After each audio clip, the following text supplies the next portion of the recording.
waaw salaamaaleykum wa rahmatullah maa ngi leen di nuyu seen tur ak seen sant di nuyu mbokki Sénégal man la seen doom seen frère Khoureychi Thiam je suis l'administrateur du FAISE,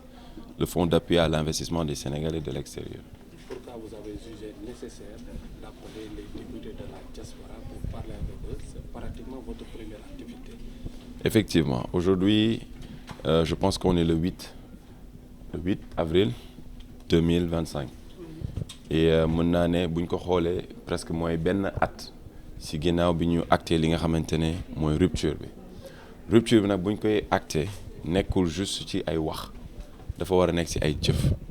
ay jëf ginnaaw ba ñu dénkee ab benn kër boo xamante ne dafa bokk ci li nga xamante ne moo taxawal gouvernement bi nga xam ne mooy gouvernement wu Sénégal rawatina ci kër gi nga xamante ne mooy ministère des affaires étrangères tey FAISE di occuper benn pàcc ci li nga xamante ne kër gi mën naa ne ay pàcc bu am solo bu am solo ci li nga xamante ne mooy diaspora bi te ñëpp xam nañu ni diaspora rôle bi mu joué ci li nga xamante ne mooy nguur bi fi nekk tey waaye tamit ci li nga xamante ne mooy Sénégal en général de par les financements yi nga xamante ne moom la ñuy yónnee Sénégal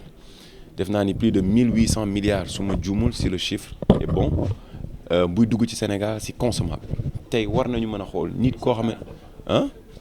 1842 effectivement donc tey imaginez-vous somme bu toll noonu bu ñu koy dugal ci biir Sénégal war nañ mën a xool naka la war a mën a amee njëriñ directement ci le fonctionnement du Sénégalais mais aussi du Sénégal que muy dem juste ci biir kër yi muy nekk loo xam ne dañ koy dundee donc ci gis-gis boobu ci taxawaay boobu ak li nga xamante ne mooy la politique bien définie par le président de la République de par sa politique étrangère mu nekk lu am solo loo xamante ne rupture la ñuy indi parce que ñi nga xamante ne mooy les députés bu njëkk ba ni ñu leen daan gisee ni ñu leen daan xoolee dafay mel ni député amul lu dul yëkkati loxo voté wala ñu sant ko mu def ñu tere ko mu bàyyi ñun nag ci rupture bi dañu indi beneen type de sénégalais beneen type de fonctionnaire mais beneen type de député ci kaw loolu ñu ne ñun waruñu mën a tey doxal kër bi ñu dénk ginnaaw ñu saytu ñu diisoo toog waxtaan xel xalaat ak ñi nga xamante ne mooy ndawi Sénégal yi nga xamante ne dénk nañ leen de par la voie démocratique mooy vote bi nga xamante ne amoon na ci 15e région bi nga xamante ne moom mooy représenter la diaspora ñu xalaat ni tey seen xalaat raw na yëkkati loxo voté seen xalaat raw na ñu jox leen ay budget ñu ne leen budget yi nii lañ ko bëgg a doxalee wala ay loi ñu yaakaar leen ci seen xalaat bu set ak seen expérience par rapport à la zone bi nga xamante ne bien déterminée par rapport aux 8 régions kenn ku ci nekk am nga particularité boo xamante ne moom mooy représenter sa zone donc bu ñu la dénkee diaspora waroo rek mën a toog ci benn bureau ci 4 murs nga xalaatal sa bopp defal sa bopp naam am nga prérogative bu def ko waaye tey dañu woote rupture dañu ne li ñëpp bokk kenn ku ci nekk gis ci sa bopp. D'accord, parlons justement de la rupture ban xar kanam nga fas yéene indi ci rupture bi ngay wax. déjà rupture bi njëkk mooy diisoo bi bu njëkk ba kenn daanul diisoo gars yi dañuy dugg ci réew dañuy dugg ci benn bureau tënk génnee jox nit ñi ñu jëriñoo waaye tey rupture bi njëkk mooy diisoo bi mooy toog waxtaan ak ndawi réew mi jël li nga xamante ne seen xel la ginnaaw ba ñu indee ñun suñu style indi suñu xalaat dañ koy exposer pour que kenn ku ci nekk indi ci sa xel par rapport ak li nga xamante ne mooy yow sa zone bi ngay représenté ngir ñu mën a doxal li nga xamante ne mooy FAISE parce que FAISE bu njëkk ba mën naa ni guléet ñu bëri xamuñu ko woon ñu bëri ñu nekk si biir diaspora bi ñu bëri gëm naa ni xamuñu ko woon wala yëguñu ko woon waaye tey baax na ñu fésal ni am na kër boo xamante ne dañ ko jagleel ñi nga xamante ne mooy waa diaspora bi rawatina nag mu nekk benn kër bu am solo parce que fu ñu wax financement wala ñu wax waxtaan def naa ni sénégalais yi nga xam ne bëgg nañu xaalis bu baax a baax def naa ni ca xaalis bi lañu jëm. waaw loolu c'est bien que nga souligner ko parce que loolu bokk na ci poñ yi nga xamante ne man dama koy fësal. naka ngeen ko fas yéene defee. dañu ma tabb ci ab benn poste ñu ne ma da ngay diriger poste bi pour ay sénégalais waxuñu ma dañ koy diriger pour le parti su fekkee pour le parti ñëpp xam nañ fu ma bokk Pastef laa bokk te bu jongante jotee damay taxaw jongante ak képp kuy jongante ak Pastef waaye lii réew la bu ñu nee réew nag il faut que nga def part des choses financement yi nekkatul financement partisan financement yi nekkatul financement politique financement yi financement pour les Sénégalais la de l'extérieur yoo xamante ne dañuy appuyer parce que on a des fonds d'appui à l'investissement donc il faut que mu am benn existentialité de projet boo xamante ne da nga koy mettre en place boo ko mettre en place mu jaar ci benn circuit boo xamante ne ministère ngay déposer ce dossier DAIP ñoom ñu saytu ko ñëw teg ko ci table bi nga xamante ne mooy FAISE bi ma nekk pour ma mën a acter li nga xamante ne mooy financement bi c'est ouvert à tous les Sénégalais religion confondue partis confondus ak même ñi nga xamante ne sax judduñu fi mais ay Sénégalais lañ seen wàll mi ngi ci. Parlons justement de la communication parce que parfois dañuy gis ni communication bi day def défaut naka ngeen mën a tasee li nga xamante ne mooy initiative bu ko defee li ngeen bëgg maanaam li ñëpp moom jot ci ñëpp mën ko xamee ni ñu ko war a xamee.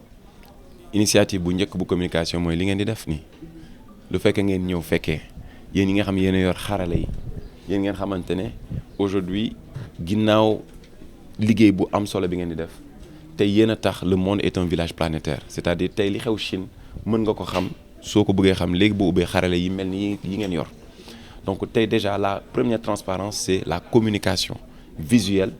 et la communication accès direct quand je dis accès direct c'est une rupture parce que bu njëkk ba amoon une communication accès direct soo demee ci plateforme bi di ngeen gis ni dugal nañ lépp loo xamante ne mooy budget bi lépp loo xamante ne mooy fan nga war a mën a jaar ba mën a jot ci financement yi waaye tamit naka ngay def pour mën a am accompagnement ak coaching bi war pour que ginnaaw buñ la financer ñu mën la topp mën la dimbali def naa ni loolu nekk na lu am solo raison pour laquelle ñu woo ñi nga xamante ne yor nañ xarale yi nga xam ne télé ci poste pour que ñi nga xamante ne amuñu accès ci télévision yi ñu mën a jot tamit ci information de par seen téléphone que ñi nekk ci àll bi que ñi nekk ci diaspora bi que ñi nekk ñi nga xamante ne seen biir bureau yi te mënuñu ko seetaan directement tey dafay baax ñu jot ci information yi parce que liggéey bi loolu la laaj il va falloir acter cette rupture et quand je parle acter cette rupture c'est-à-dire inclusif ñu boole ñëpp kenn ku ci ne dugal ci sa loxo waaye li ñuy def du nëbbu mu nekk loo xamante ne dafa naan fang kenn ku ci nekk gis ko parce que li ñu dénkuñu ñu ko pour suñu bopp dénkuñu ñu ko pour benn pàcc dañ ko dénk pour sénégalais yi donc sénégalais benn bu ci nekk am nga ci sa wax am nga ci sa kàddu loolu moo tax ñu woote diisoo parce que booy diisoo da ngay diisoo ak ay nit rawatina ñi yor kàddu askan bi muy député yi rawatina nag ñun suñu wàll muy député diaspora yi nga xamante ne seen taxawaay dafay nekk lu am solo parce que dañuy soxla seen xalaat amul benn problème.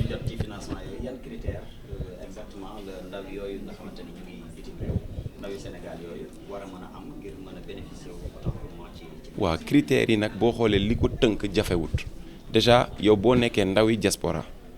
nga am fa sa carte consulaire nga dëkk foofu wala ilaa sax nga nekk foofu ñëw Sénégal ñibbi si waat Sénégal ci nga bokk parce que tey boo xoolee ñu si bëri ñibbi nañ comme ni ko olof di waxee ñibbi fulla la waaye jom bi mooy tukki fulla la waaye jom mooy ñibbi si te ñooñu buy ñëw il faut ñu accompagner leen raison pour laquelle mu am fonds mooy FSE bi nga xamante ne moom mooy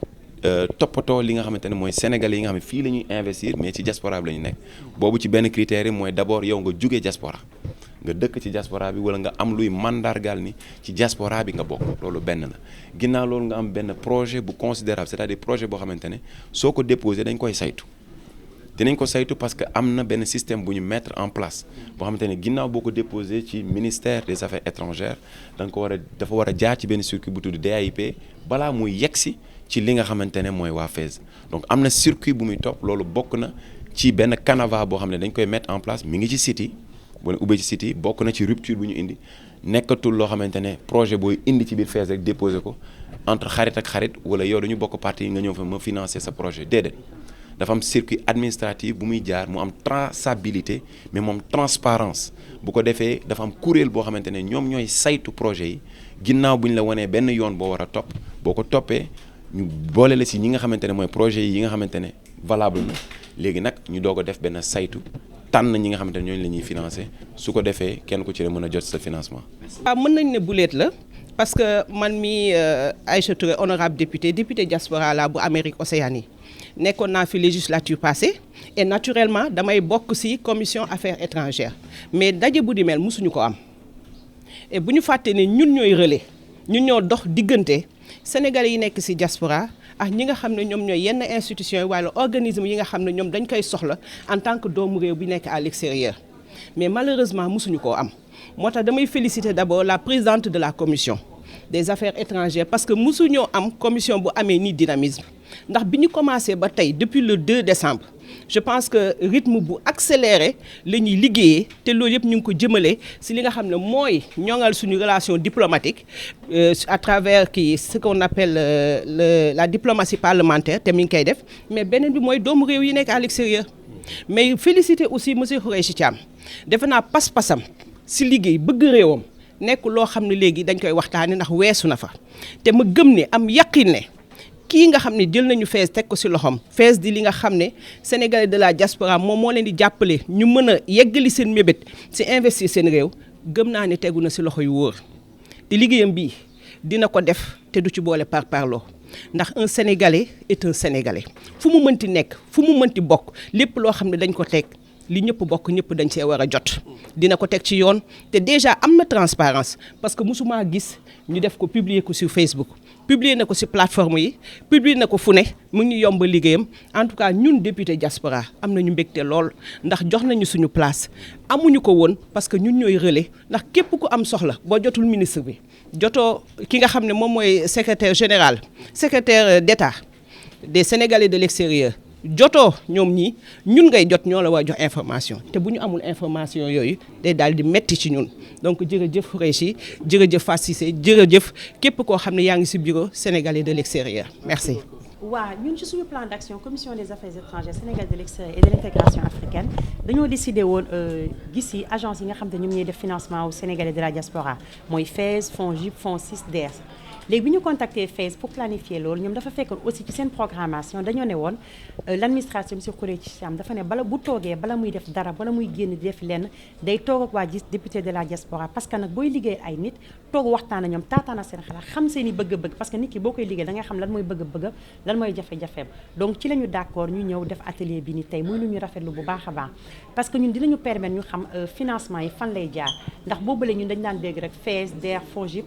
financement nga xëy ñu ne financé nañu ay nit te amuñu ci benn lu leer ñun député diaspora ñun ñoo war a porter la communication dem ci département ku nekk sa département nga ni leen kat financement FAISE lii la boo joxee kayit yi lii ngay am lii mooy engagement bi mais surtout aussi boo lebee da ngay fay ndax atte bor fay la donc bu ñu leen defalee loolu jox leen communication bi jébbal ko askan bi ñëpp yem ci ku nekk mën a dem taataan li nga xam te ne moom mooy sa soxla parce que nag da nga daan dégg rek ñu naan financé nañ ñi boo demee ba ci biir dañ daan def ay financement partisan ki far ci man mooy am financement ku faru ci man du am loolu nag alhamdulilah jeex na parce que agence yi ñun député diaspora dinañ def suñu liggéey mooy dem ci ñoom saytu seen liggéey topp ko ba nga xamante ni képp ko li ñëpp jot bokk daal ñëpp jot si. absolument dañoo gis ni agence yi dañoo bari parce que lépp loo xam ne ci diaspora bi pour financement jàpp nañ ñun dañoo war a boole mu doon benn agence bu mag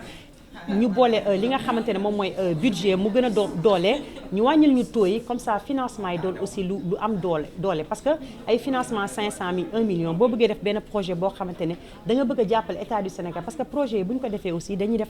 dañuy recruter di employer aussi la population donc loolu dafa soxla financement bu am solo mi ñu jàppale aussi ci taux d'intérêt yi. Merci beaucoup. waaw man maay Fatou Diop Cissé députée Europe du Nord de l'Ouest et du Centre dëkk France mais également di présidente commission des affaires étrangères des Sénégalais de l'extérieur et de l'intégration africaine.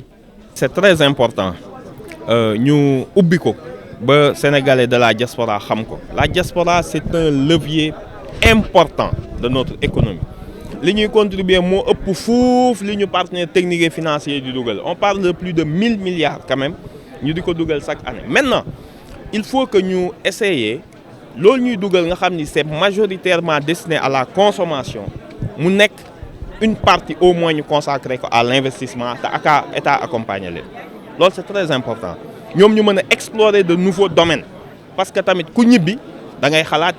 ku demoon tukki da ngay xalaat ñibbi si il faut préparer le retour de façon extrêmement positive et je pense que diaspora bi bu ñu génnee ba accumuler ay expériences des nouvelles méthodes de travail d'organisation nga xam ni jàng nañ ko dans les pays yi ñu nekkoon bu ñu ñëwee il faut ñu mën ci profiter à notre pays il faut que benchmarking bi am échange de procédés de connaissances et d'expérience am ñoom ñu sóob leen dans des domaines inexplorés boo xoolee FAISE bi dafa génne yenn domaines ni moom du ko financer muy le transport le commerce wala l'immobilier donc ça pousse les gens à aller vers de nouveaux secteurs comme la petite industrie ñu dugal foofu diaspora bi ñu dooleel leen côté boobu parce que mën nañoo lutter efficacement contre le chômage. Il faut que les plus de 1000 milliards yi ñu fiy dugal ñu capitaliser ko ba yenn yi nekk certes consommation mënul ñàkk parce que c'est un pilier important mais une bonne partie quand même ñu yóbbu ko dans l'investissement pour mu mën a jural non seulement diaspora bi ñi war a ñibbisi ñu am benn tànk bu wóor ci dëkk bi mais aussi pour lutter efficacement contre le chômage. Merci beaucoup. ku ne xam na ni Sénégal de l'extérieur mooy portion sociale bi nga xam ne moom la ñuy wax ci MIAE ministère de l'intégration africaine et des affaires étrangères ndax département la boo xam ne dañoo jouer lu bari par rapport même à l'aboutissement du projet même bu dul loolu aussi dañoo jouer lu bari fii ci Sénégal ci jëm li nga xam ne moom moo ci wàllum doxal beeg yooyu xam nga ni lu jëm ci wàllum investissement rek Sénégal de l'extérieur ak seen koppar dina fi dugg lu toll ci presque 1800 milliards.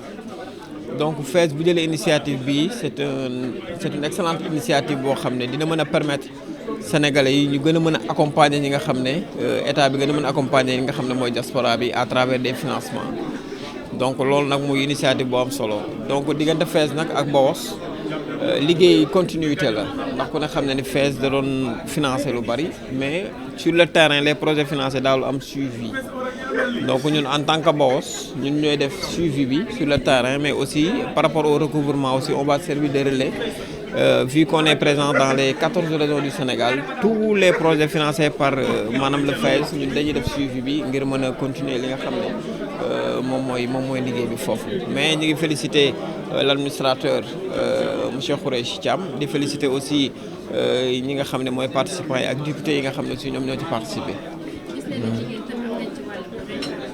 waaw effectivement ku ne xam ne ni jigéen ñi moom ñoom d'ailleurs ñoom ñoo nekk en pole position ndax am na benn fonds FFD fonds financement yi nga xam ne femmes de la diaspora mu doon fonds bu am solo boo xam ne pour jigéen ñi la loolu nag day firndeel la jigéen ñi ñoom ñooy tàmbali ñooy yeggali ci lépp waaye nag dañuy gën a renforcer fonds boobu ngir mën a jàppale jigéen ñi ñu mën a dimbaliku mën a suqaliku aussi par rapport ak li nga xam ne parce que ñooy njaboot yi parce que jigéen bu demee rek mooy société bi dem na raison pour laquelle ñu fas yéene aussi accompagner jigéen ñi ci fonds yooyu de telle sorte que ñoom ñu mën a yeggal li nga xam ne moom mooy liggéey bi. waaw maa leen di fay waa kenn 313 ans maa leen di fay seen auditeurs yëpp. tey diisoo ak ndawi askan wi ki nga xam ne nag moo di Khoureyssi Thiam jiite li nga xam ne nag moo di FAISE daal di koy organiser nan nga jàngatee bi la initiative. waaw une très belle initiative en tout cas. diisoo moom bu ñu ko waxee rek mooy waxtaan réew mi nag dañ koy waxtaane rek lu ñu waxtaane rek vraiment juboo ci tëral ko vraiment doxal ko noonu diaspora bi nag vraiment jadi kii boo xam ne un pilier essentiel vraiment dans non seulement l'économie du pays mais même dans l'intégrité et je sais pas ni ma la ko mën a waxee en tout cas ils sont comme ambassadeurs dans ce pays. Ils peuvent beaucoup nous apporter donc c'est bon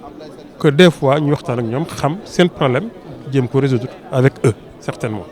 comme ni ñu koy waxee député de la diaspora yéen aussi ban initiative ngeen fa seen teg pour accompagner bi le lancement. non je suis pas député de la diaspora je suis député de la commission des finances je suis invité comme commission des finances alors man ak le président Dicko ñoo fi newoon nous sommes venus pour les accompagner et ensuite.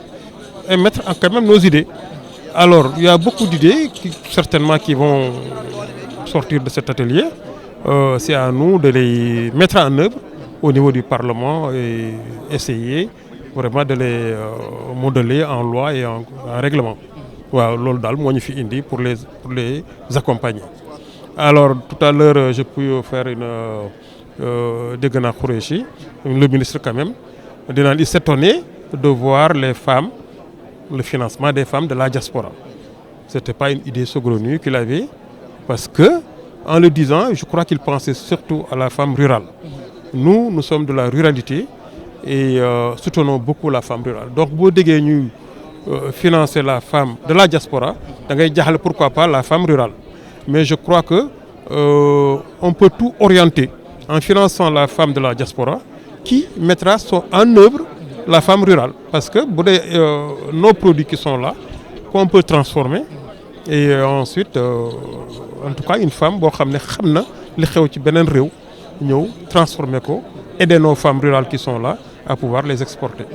Je crois. En français, s'il te plaît. Alors avant laaj bu mujj mooy banque de la diaspora yàgg nañu dégg Sénégalais di ko ñaxtu surtout ñu nekk ca bitim réew loolu aussi lan mooy doon seen taxawaay ci loolu. waaw la banque elle a existé je crois qu'il y a un décret boo xam ne xëy na moo fondé woon kii on voit la caducité de ce décret maanaam décret boobu dañ ko war a soppi c'est l'occasion encore vraiment avec eux ñu xalaat ci ba xam nan lañ koy soppee donc et ensuite créer cette banque si vraiment mën nañ koo créer parce que aussi il faut voir la faisabilité d'une banque. Une banque c'est pas quelque chose boo xam du jour au lendemain da ngay yëg rek mën koo créer.